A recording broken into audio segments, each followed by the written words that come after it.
All right, welcome. This is going to be Masters of the Obvious because there's some really interesting fundamental things that people understand, but do they do them, right? So right now, I'm live on Facebook, I'm live on Instagram, I'm also recording over here. This is going to be part of the support materials behind my tennis playbook. So I'm going to kind of try to give some eye contact to all the cameras here. All right. So if at any time you have a question, just go ahead and type it in right there. And I'll get to those as I can. But I kind of want to get through as much as I can here. All right. Now, who is this for? All right. I would say this is for everyone. This is for coaches. This is for parents. This is for players. This is great for beginners, but it's also going to be great for advanced players because I see advanced players or people who call themselves advanced players who ignore some of the obvious things, or maybe they're just not aware that they're ignoring them. They think they've got them. All right, so we're going to get into what are the obvious things. All right, so we're going to cover three principles that underlie your playbook.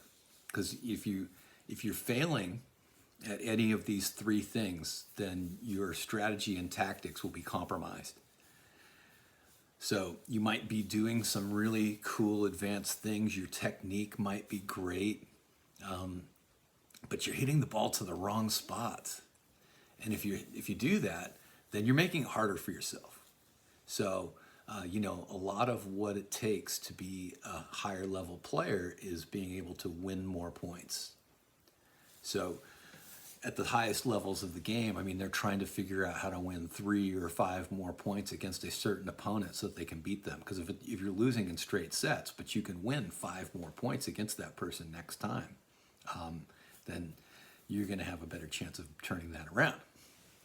So the why are we doing here? Okay, the who is everybody. The what is 3 principles.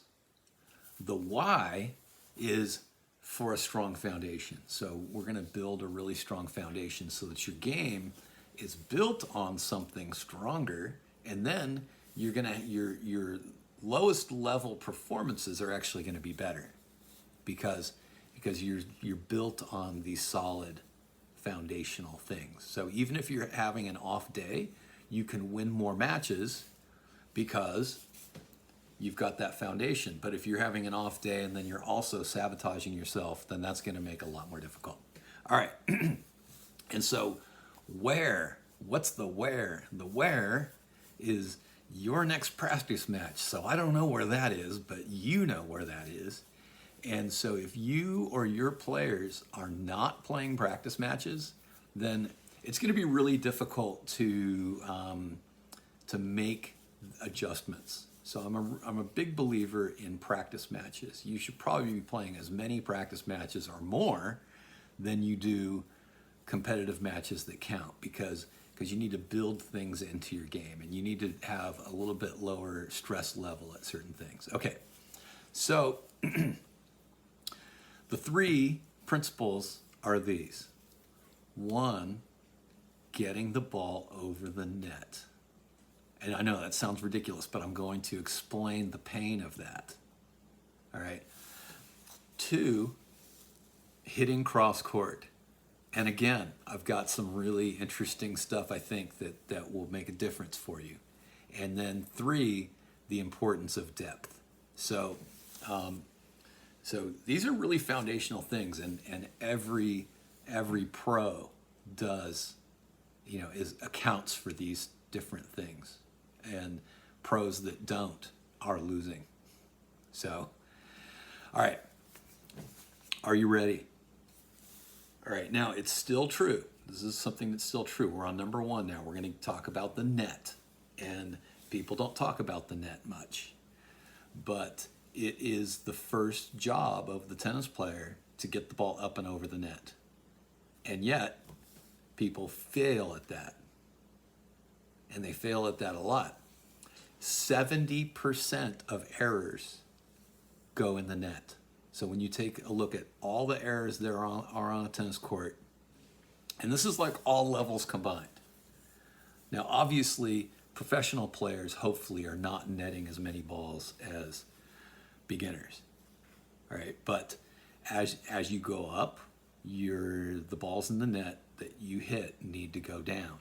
Now, here's an interesting thing. I mean, I was coaching a team in Fremont, California, which is a hotbed for tennis, and the South Bay of the Bay Area has a lot of great players and whatnot. So I had all these kids that were tournament players, and they hit an awful lot of balls in the net.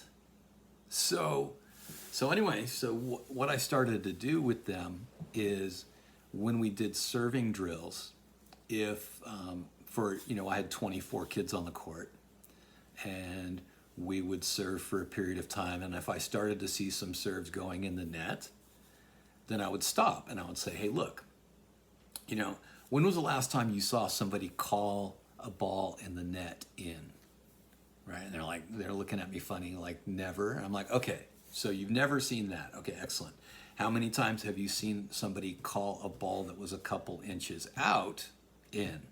Well, that's a lot. So if you hit in the net, you're robbing yourself of the opportunity to have them call an out ball in. Okay, so that's one thing. So I would take a ball and I would put it, pretty close to the service line, and it looks like it's touching from that perspective, but it's not. I'm like, look, people call these in all the time, quite often. So that's the first thing. All right, now, so if they continued to hit balls in the net, then we would start to do a thing where every third ball that went in the net, the entire team would stop and do push-ups.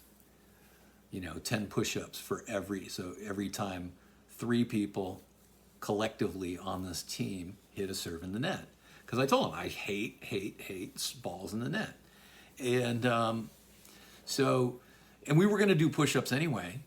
So I told them, I'm not punishing you with this. We're just doing it now, and we're using it to disrupt our serving time so that you will learn and you will stop and learn to hit good depth on your serves so that you will avoid hitting the net, right? And it's really interesting to watch the ones who were struggling make the adjustment to getting the ball up and over. So I enjoy that. I like watching them solve that problem. So 70% of errors are in the net. So it stands to reason that if you can reduce that number, then you're going to have less errors overall. Okay? You will have less errors overall if you can reduce the largest source of errors that happen in the game. Okay? Does it make sense? I hope so. All right. Now, when you look at the data of when pros are playing and how high their ball goes over the net, then what you see is, I'm 6 feet tall, 6'2", right? Is that you see that the flatter hitting players, their ball is crossing the net a little closer to 5 feet over the net. No, I'm not 5 feet over the net, 5 feet off the ground, 2 feet over the net, 2 full feet of net clearance for a really good drive, okay? And then you look at Nadal, and Nadal's ball on average, right, meaning 50% above and 50% below these average heights, his ball goes closer to 6 feet off the ground. So he's got more arc in his game, and I think we know why that is. It's because he's hitting all that topspin, right?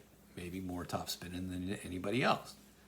So players who are hitting a little flatter, they're going to get a little more distance with their flatter ball, and people who are hitting more topspin are not going to get as much distance, so they need more net clearance. Which brings me to a great drill that I heard about from Robert Lansdorp, and he's not the first one to do this, but it's a great drill to do, and that is take like a broom or something. Take something that you can stick through the net, and then what he would do is put a ball can on it and make that a primary target for people to hit through. So hitting right through the center of the court to something, with a good net clearance. And the story goes that Maria Sharapova actually hit the ball can 8 times in a row, right? So he says that's the record for consecutive times hitting it. Which, you don't have to hit it, but, people talk about having big targets on the court, but actually I think the other way. I think we need to have really small, precise targets. So anyway, having a target that is a certain height over the net that people have to hit over is really a great thing. And with high school teams, at times I've been able to stretch, a rope across, and it's 2 feet over the net, and then I want them to hit the ball over the top of that. So, what are the second benefits of that? So, if you're not hitting in the net, then what's going to happen is you're going to force your opponent to move more, because they won't move for a ball in the net. But if you hit the ball an inch out at the baseline or along the sidelines, the opponent will have to move over there. So you get that benefit.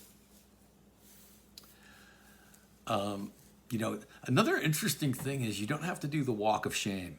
So I tell my teenagers this, and this appeals to them very much, is you won't have to pick up the ball.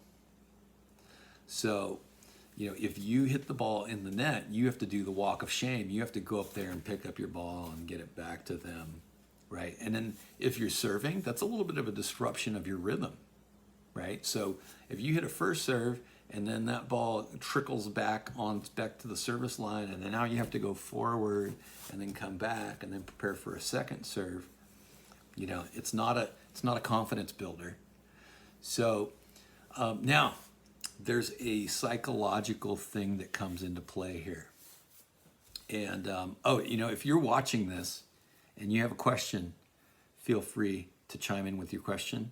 If you're enjoying this and you want to share it or tag somebody, please do. All right, that'll be nice.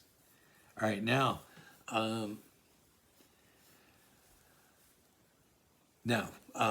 there's a psychological thing that comes into play here, because sometimes you have people and they're very perfectionistic, and so they're trying to reduce the amount of errors that they have in the net, but then they're also afraid of hitting the ball long. And so then you get this thing of, okay, I'm avoiding hitting it in the net, and then I hit one long, and then I hit one in the net, and then I hit one long and net long, and so they're having a hard time finding the range of the shot, right? So what I tell my players is that there's a difference between acceptable errors and unacceptable errors. So balls in the net make me want to vomit. Those are horrible. Unless, of course, you were intentionally hitting the ball low, and then that's the risk that you take. But we want good depth. That's going to be a really important thing. Now, what's the risk you take when you're going to hit the ball and have good net clearance and avoid the net like the plague? You're going to hit a few balls out long, and that's fine. And then what you want to do is you want to kind of measure how far out was that. Okay, if it was 5 feet out, then you need to hit the ball 7 feet shorter in the court. If it was 10 feet out, then you need to hit it at least 12 feet shorter in the court. So, but accept that error. Just go, all right, if I'm going to play more aggressively with depth, and so I can avoid the net, then I'm going to have to accept that there's a risk-reward ratio that comes into play there. So nothing ventured, nothing gained. So my lighting's getting a little dim here, so I'm going to turn that back up. All right, so you need to be able to accept that if you're going to play deeper in the court, then you're going to have a few more errors, and not be afraid of that. But, some people are a little too perfectionistic. All right, so point number one, avoid net balls, accept the fact that you're going to have to hit some balls deeper. And now, here's my thought on that. Okay, so 70% of errors go in the net. 70% of errors go in the net. If you cut that number, if let's say you just never hit another ball in the net, well, and then that meant that 35% of your errors went long, then you just cut your errors in half, right? And when you get the benefit of getting the range on keeping the ball back there, then that's going to be point number 3 that we're going to make is the importance of depth, right? But the first thing is have a really good net clearance, right? And that's part of what makes moonballers very effective, is that they're almost never hitting the net, ever, right? Okay, so that's point number 1. Reduce the amount of balls in the net. Okay, now we're going to go on to number 2. So if you have any questions, feel free to type a question in there. I'm glad you're watching. My plan is to go about 30 minutes. If it goes really well, I might go, longer. And I want some question and answer. Ricardo is giving me a compliment there. I appreciate that, Ricardo. Best of luck to you. I think you're in Italy, and definitely praying for the people of Italy right now. So anyway, all right, the next one, which is number 2, is hitting cross court. Now, what you've seen, if you're a tennis pro and you've been studying, you've been on the cutting edge of what's going on these days, you've probably seen Craig O'Shaughnessy's stuff with hitting from C+, hitting the inside out forehand, again inside out, to someone else's C+. Now, that's advanced. That's very advanced. And so what do you need to be able to do that? Well, you need a really good forehand. You better have a really good forehand. You better not be losing the forehand battle. So work on your stroke. What else do you need? You need to be really quick on the court, because you're going to have to be able to move quickly to A. And so if you are speed challenged, that strategy is not necessarily going to help you. All right, so this is where people sometimes are playing an advanced strategy, and they're playing something that requires a certain skill, but they don't have that skill, or they don't have that ability. They're not really fast on the court. So if you're not faster than your opponent, then you ought not to be playing that forehand to forehand game C+ to C+, because as soon as they hit the inside in shot, you're cooked. Or if you accidentally hit to A and then they hit a stronger shot to A, then you're giving up a huge advantage. So, I'm very old school when it comes to this. I do believe that probably somewhere close to 99% of players are going to be better helped by focusing on cross-court play. All right, now, it's very basic. But again, I go back to my group of, highly ranked juniors that I had that played on a high school team for me. And I noticed quite often that they were hitting down the line too soon in a rally. And then their opponents were victimizing them, right? Because the first player to hit down the line, if they don't create some kind of, pressure or off-balance situation for their opponent, then that player takes the so-called inside ball, and when they change the direction of that, then they create pressure for the person who hit down the line too early. Okay, so one of the basic tenets that I have used with players up to an advanced level and not quite a world-class level is build your points cross court, and then get creative when you get a short ball.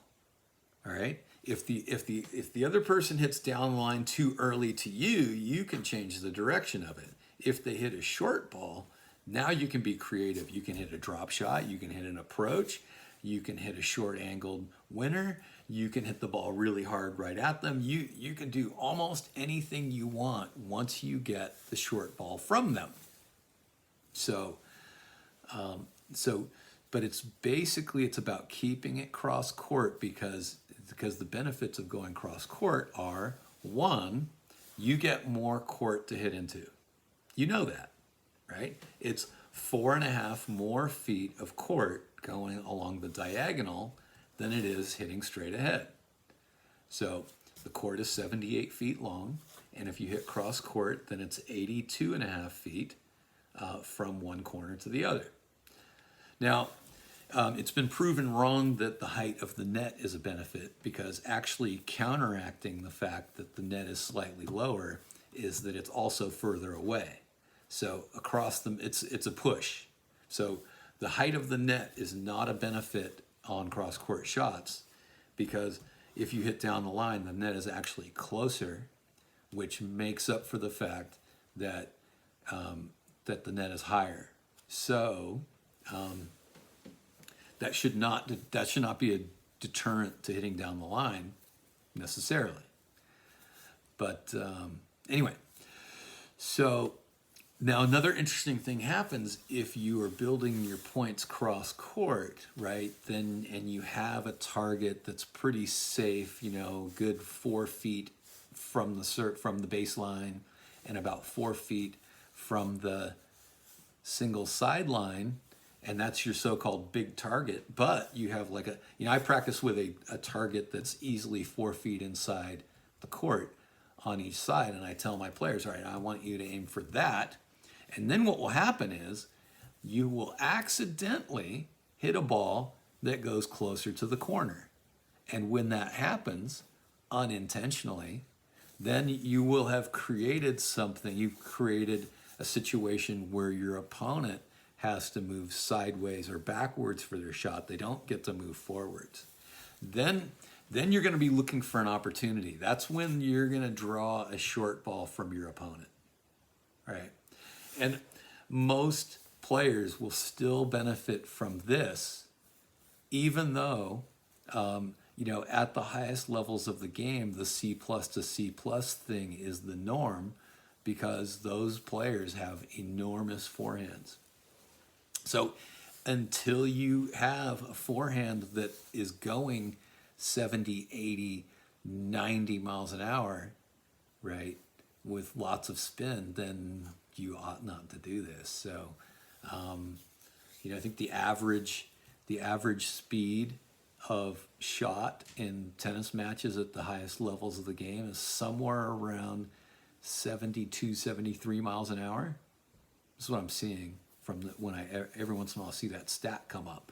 So, but it's the cross-court play that's going to really make things happen. It's going to set you up. It's going to you won't lose easily to people, because it will be harder for them to get the ball past you, right?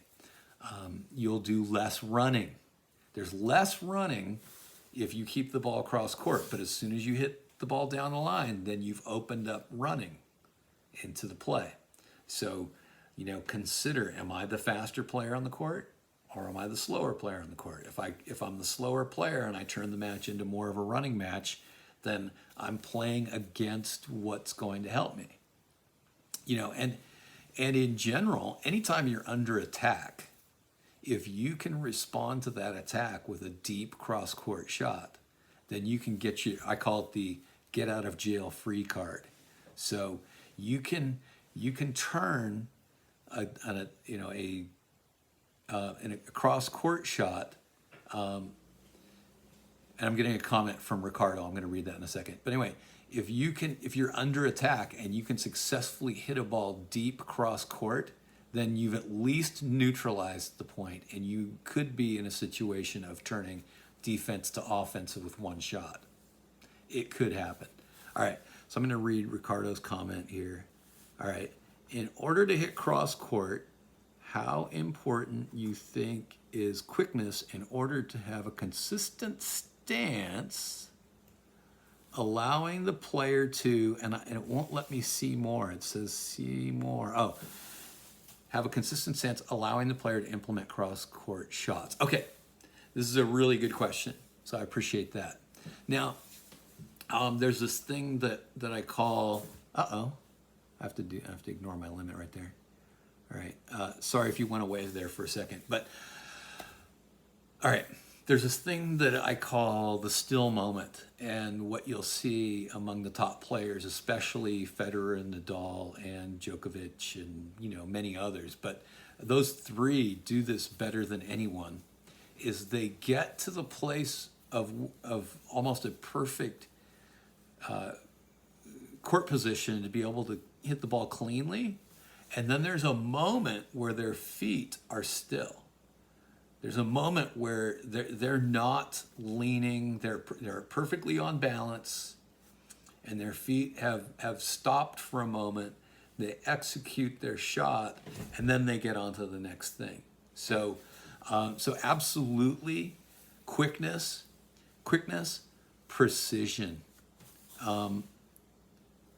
Precision is really important. I would say, so quickness, precision, and the ability to get to the ball on balance. Now, see, Federer has lost some speed, but he still competes at the very highest level, even though he's not incredibly fast, because he can make up for it with his ability, his quick reaction time, and then also the fact that when he gets there, he makes the most of every shot. I mean, he's maybe the most efficient player with every shot ever.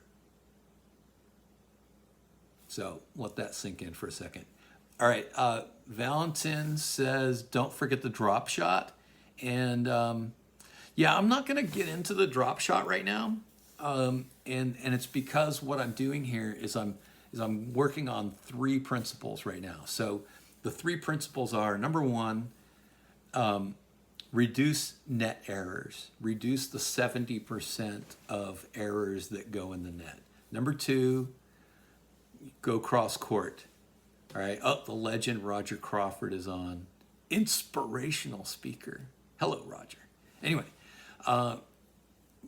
building points cross court, and then finally number 3 is depth. All right. So just to finish out cross court play, the cross courts are the setup. If I was going to use a football analogy, it would be running to set up the pass. Right? I mean, if you can successfully run the ball, then you can also better use play action passing. And I always argue, my son likes to argue with me about whether play action passing would work or not if you haven't run the ball. And you have to run the ball. Otherwise, so if you don't run the ball, how are you going to fake running the ball? Right? I mean, you don't have to necessarily run the ball successfully, but you do have to run the ball. So this cross-court thing sets up all other plays, all right? So again, if you're enjoying this talk, please share or tag somebody. I'm planning to go maybe another 5-10 minutes. If I get some questions, it could be longer. It seems to be going pretty well. I hope you're enjoying it. All right. So cross-court play also helps you avoid errors because you have more court to hit into. It will help you to run less and hopefully make your opponent run more. And it's a setup to be able to get a short ball from your opponent. And then, if you accidentally hit one towards the corner, then you kind of have them pinned in the corner. And then you've got 3 or 4 different options of where you can go towards open court, right? And that's where you might use a drop shot as well. So the drop shot is something that you can do, but you have to earn it. You've got to earn your right to do that, and you also have to earn your right to get to the net.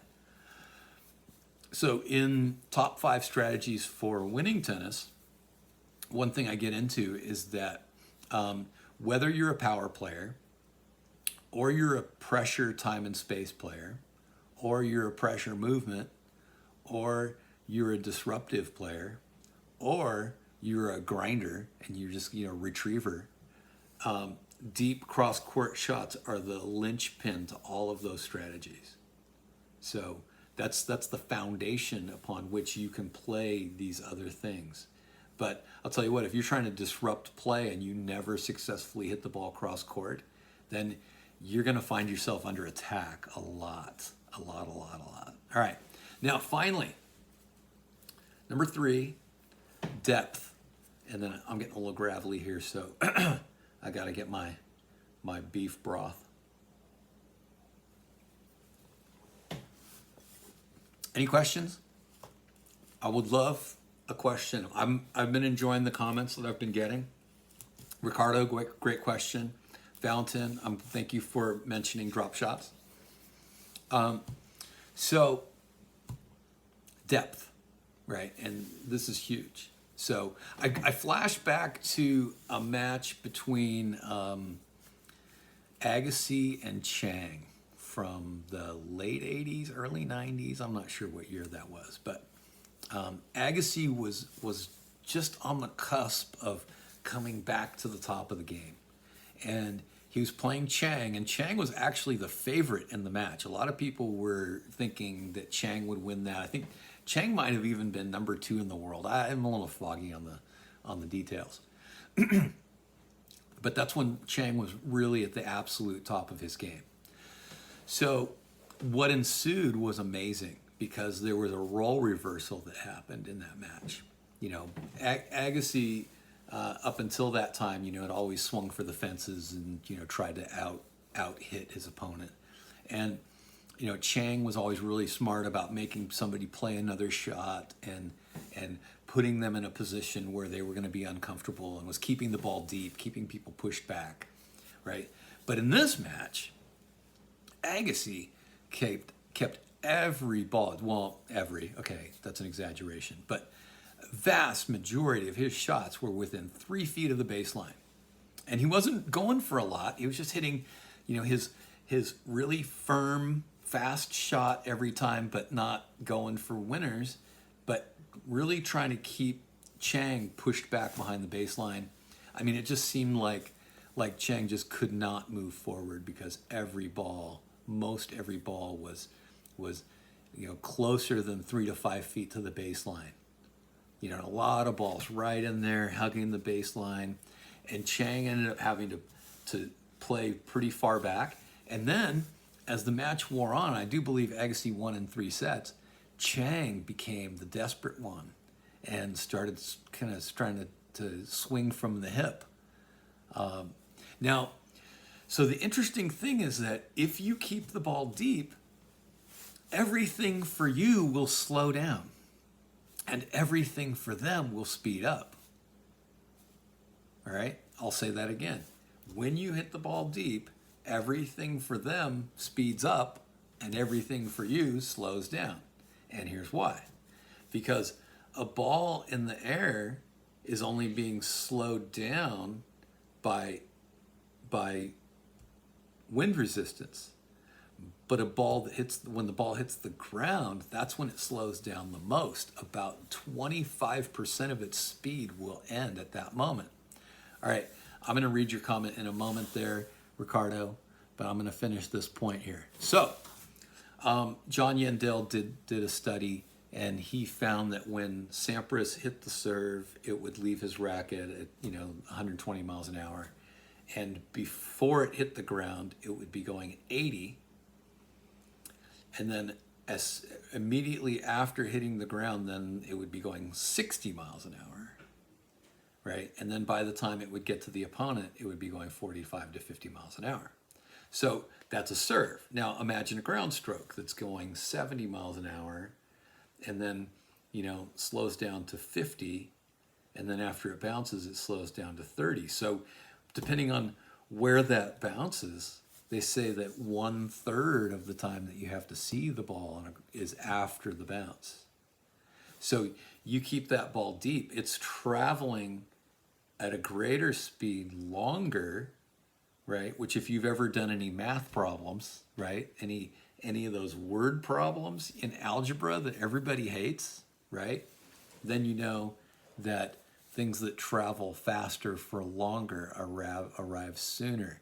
So I mean, you could hit a 70 mile an hour shot that hits the service line, and it's going to arrive later than a 60-mile-an-hour shot that goes within 3 feet of the baseline. Maybe I don't know my numbers exactly right, but it's something along those lines. You don't have to hit the ball as hard if you hit it deeper, and it actually gets there more quickly. I'm sure you can relate to that feeling of you didn't think a ball was particularly well hit, but suddenly it's on you because it went to the baseline. So that's the effect that you get when you keep it deep. Now, what else do you get? Hold on, let me deal with my gravel again. Hello, Delane. How are you doing? Thank you, Valentin. Okay, before I make my next point, I'm gonna read this comment from Ricardo. Speed of ground strokes now. We see players playing amazing winners far away from the baseline. Are we, in your opinion, going to see players going to the net even less in the near future?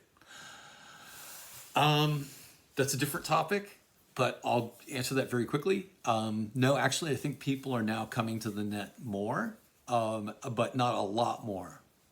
I think we've seen an influx of more net play from everybody, and it's like 10 to 15%. But since people can hit winners from further back, then it would stand to reason that you could do that. Now, you're talking about the 1% of the 1%. You're talking about all of those people way up there, and I'm talking about the rest of us. I'm talking about the 99%.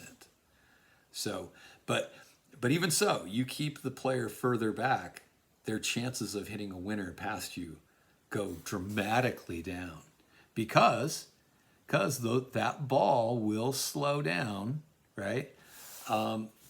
Their ball will slow down just from the distance that it has to travel. No need to apologize. I like that. I like the comments. You don't have to apologize for that. So anyway, if you're enjoying the talk, feel free to, you can tag somebody or, ask a question, please. All right, now, so then another funny thing happens if you push them back and their ball's not putting you under more pressure because it's coming more slowly to you because they hit it from further away, and then they're also more prone to hit short, then you can also come forward into the court. So another thing that I teach my players is to really pay attention to what they've done to their opponent. If they see their opponent moving sideways or backwards, especially diagonally backwards to hit the shot, then I want them to jump into the court by a good 2 feet. So I want them to go forward. They should at least be standing right on the baseline and anticipating where they should be hungry for. They should be looking for a short ball so that they can come in and attack that. All right. So here I have a story. And this is a painful story. I probably should have told this first and then it would kind of explain. All right. So 2 girls, both of them top 20 in Northern California. I was helping out the team that the slightly lower ranked player was playing for. Pretty good match. But the girl that was playing for the team that I was helping, she kept trying to kind of hit with this girl toe to toe. They were both hitting the ball pretty hard, and it seemed like the opponent, so it's like number 20 in NorCal and number 14. So these are good players. I mean, they're advanced players. They are not world class, but they should be smarter. Both of them should be smarter than this. But anyway, so she's hitting toe to toe with her. It's about 3 games in, and every once in a while, the number 20 player, we'll just call her Stephanie for a second. I'm just going to make up a name for her. So Stephanie hits the ball up in the air and deep and pushes the other player back. We're going to call her Lauren. Okay, so Stephanie hits a looping ball deep. It goes within 3 feet of the baseline to Lauren. Lauren hits the ball short, right? And, then they go back to, then Stephanie goes back to hitting with her, right? And then Stephanie hits another looping ball and it goes, 4 feet from the baseline. It's bouncing really high and Lauren hits short, right? And then, so Stephanie's down 4-1, but it's only one break, so it's still a close match. And I told the coach, I'm like, hey, let Stephanie know that every time she hits a looping shot, or 90% of the time when she hits a looping shot, she's getting a short ball from Lauren, and then she can step in and attack that ball, right? So Stephanie heard this from the coach, and she said, oh no, I just need to be more consistent. And so, this is where that foolish consistency comes in. People use the word consistency so much that it becomes a mantra, and players then sort of turn their brains off and they forget to actually play smart. So she's, they change over again. The same thing is happening. Stephanie's hitting a couple of more loop shots in there. Lauren hits short. Stephanie goes back to hitting with her. And I'm like, it was kind of upsetting, right? So it's 5-2. Hey, coach, tell Stephanie that she really needs to take advantage of these short balls that she's eliciting from Lauren when she loops the ball up, right? And then, Stephanie gets that message. She goes, I just need to play better. Now she was shifting into, my strokes need to be more powerful. I need to be more efficient in hitting it harder or something. And so she goes and loses the first set 6-3, right? And we're like, okay, well, now you have a losing strategy because you just lost a set. So after the first game of the second set, it was like last ditch effort. Please, please, please humor me. Please humor me. Please just loop the ball up and then look for a short ball and attack the short ball. Please, please, please, please, please, right? And she wouldn't. And in fact, she went the other way and she started standing back and hitting the ball, hitting with Lauren more and more. And Lauren seemed to really love it when the ball was right at her hip. Oh man, she loved, that was just like, that was like marinated bacon with brown sugar for her, which is kind of an inside joke unless you were watching my my cooking show yesterday on Facebook. But so no, those she was playing right into the teeth of Lauren's strength because she refused to hit the ball up deeper and get something back shorter, and it was really painful.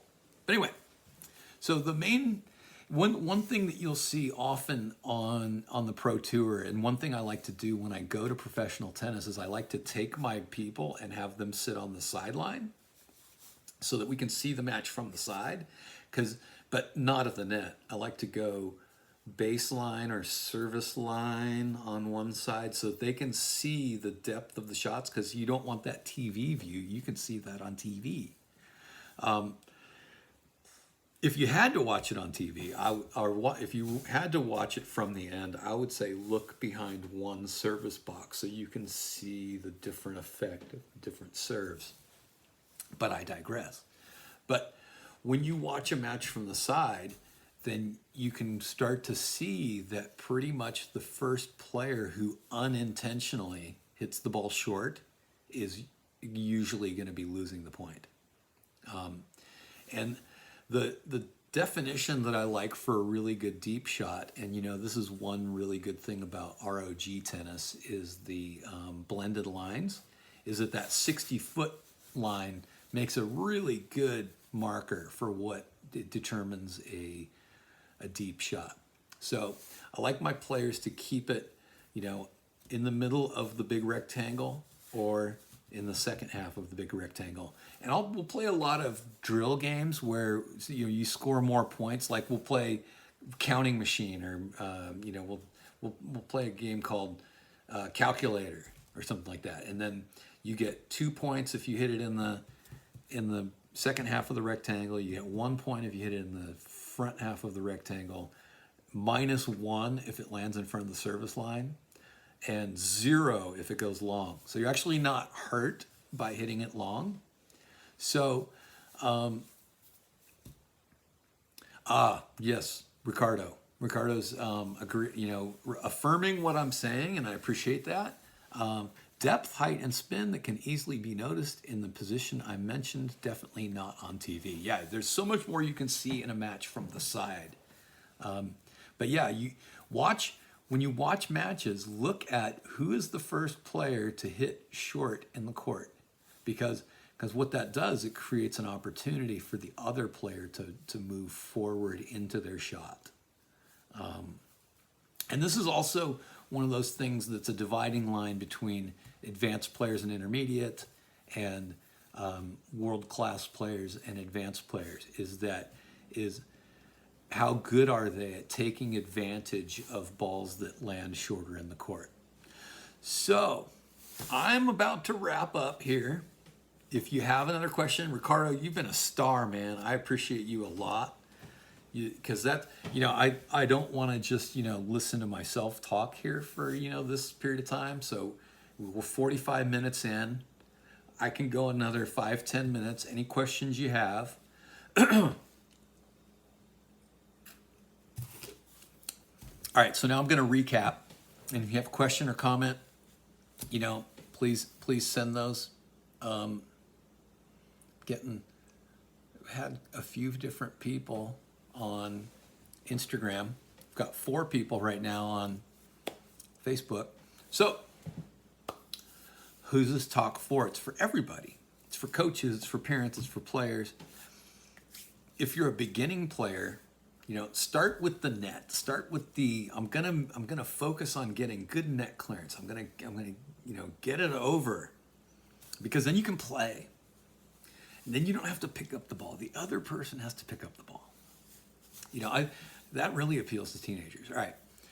What did we do? We did 3 principles, right? The 3 principles they seem obvious, but I think what you found is we found some subtleties to it, right? 70% of errors go in the net, so we want to reduce that number. We want to take a little more risk hitting further with good net clearance, right? 2 to 3 feet over the net on average. And you can go higher if you're going to loop the ball up, okay? Number 2, right? Build your point cross court. Build your point cross court. Get creative when they hit down the line. You can change the direction of the ball when they hit down the line. And if they hit short, then you can do almost anything you want. So do something that fits with your way of playing, with your sweet spot, with your personality. How do you like to play those short balls?